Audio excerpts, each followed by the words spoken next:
তো একজন নবীর মেয়েকে তার জন্য স্ত্রী বানানোর ব্যবস্থা আল্লাহ সুবহানাহু ওয়া তাআলা করে দিলেন।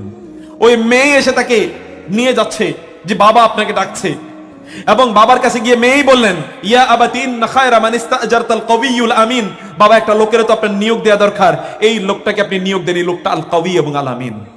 দেখেন না, মেয়েকে আল্লাহ সুবহানাহু ওয়া তাআলা পাঠিয়ে দিয়েছেন আল্লাহর উপর তাওয়াক্কুল করার কারণে।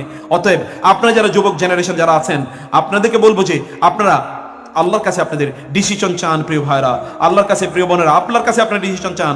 আপনারা রাতের ইবাদত করবেন, এক্সট্রা ইবাদত করবেন, কেবল 5 ওয়াক্ত নামাজই আপনাদের জন্য বাধ্যতামূলক, এটাই মনে রাখবেন না আপনার রাসূল 5 ওয়াক্তের উপর নির্ভর করেন নাই।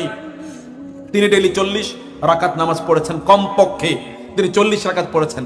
আপনি একটু সালাতের সংখ্যা বাড়িয়ে দেন। সালাতের সংখ্যা আপনার যত বাড়বে, আপনার এই দুনিয়ার জীবনটা ততটা সম্মানিত এবং সম্মানজনক হবে, আপনার লাইফটা তত ইজি হবে। সালাতের পরিমাণ বাড়িয়ে দেন। যে মুরব্বীরা যারা আছেন, যদি চান যে আপনার ঘরটা শান্তিময় হয়ে যাক, তাহলে সালাতের পরিমাণ বাড়িয়ে দেন, সালাতের পরিমাণ বাড়িয়ে দেন। 3 নম্বর যে বিষয়টি যুবকদেরকে বলবো, তাহলে যে আপনাদের আখলাক তৈরি করুন, আপনাদের আধ্যাত্মিক উন্নয়ন সাধন করুন, আপনাদের আধ্যাত্মিক উন্নয়ন সাধন করুন, আখলাক তৈরি করুন। আখলাক আপনাদের জন্য কি এতটুকুই যথেষ্ট না?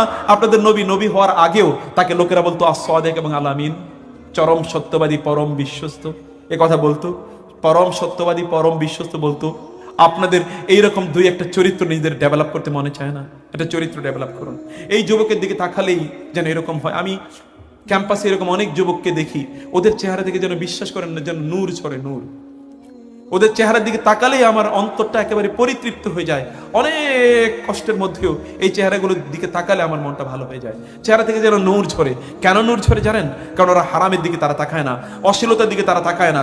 এই জন্যে আল্লাহ সুবহানাহু ওয়া তাআলা তাদেরকে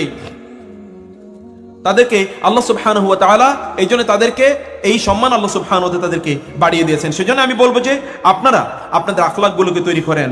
আপনারা দেখেন না, আবু সুফিয়ান হেরাক্লিয়াসের সাথে যখন আলোচনা করছিল, তখন আপনার নবীর ব্যাপারে বলেছে তিনি তার জীবনে কখনো মিথ্যা কথা বলেন নাই। যুবকরা এখানে যারা আছেন, কমপক্ষে এতটুকু শপথ করতে পারেন কিনা যে আপনাদের জীবনে কোনোদিন মিথ্যা কথা বলবেন না।